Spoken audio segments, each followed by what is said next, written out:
3 months ago, I learned of my uncle's passing. We weren't particularly close, yet he left me one of his houses in the will.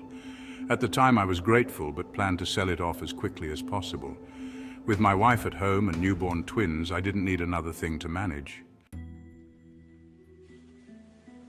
It began with small things, items not where I'd left them, shadows flickering out of the corner of my eye. But then something worse. I started losing track of time. Hours would pass in an instant, and the house felt unbearably quiet. Loneliness was gnawing at me. My only real break was when the realtor would stop by.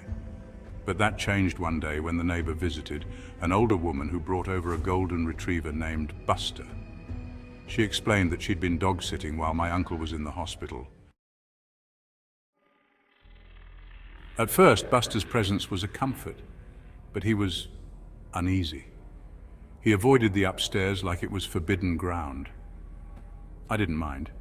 It made it easier to keep an eye on him, until the day he vanished.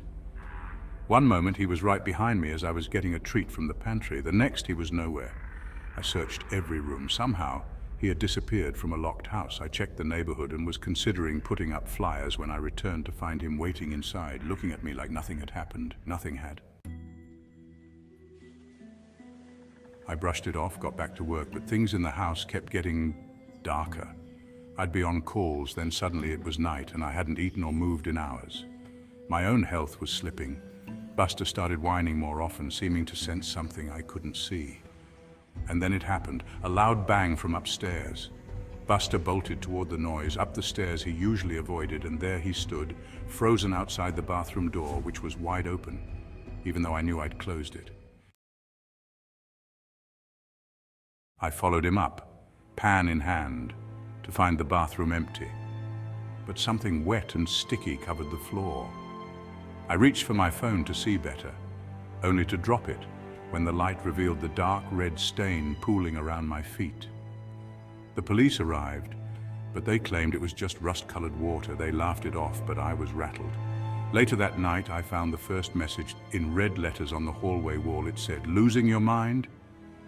I called the police again, but no one had broken in, yet every door was still locked. Over the next few days, more messages appeared, always in red, always unsettling. Losing your mind? Why are you here? And the worst part was that my own memories were fading. I couldn't remember how I got here. I couldn't remember my daughter's names or my wife's voice.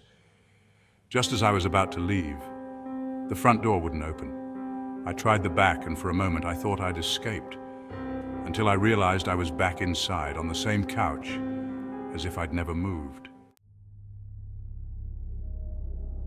In desperation, I grabbed the landline to call my wife. Her voice filled the line, bringing a flicker of hope, but soon it twisted, mocking me in a voice that wasn't hers. It asked, "Does your tummy hurt? When's the last time you ate? I wonder what Buster tastes like."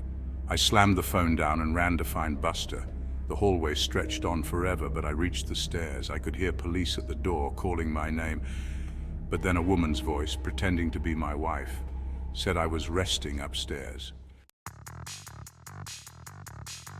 I scrambled to escape, but every door led back inside. Every call became a taunt. I picked up a kitchen knife, thinking it was a pan. I don't remember stabbing anyone, but the next thing I knew, the cop was lying on the floor, a knife in his chest. And Buster, my loyal Buster, lay motionless beside him. I sat there trying to piece together reality, but each memory felt like it was slipping. Had I ever been a father? Did I even have an uncle? As I sat in that silence, waiting, the walls closed in. I could feel myself unraveling. I write this now, clinging to what little remains of my sanity.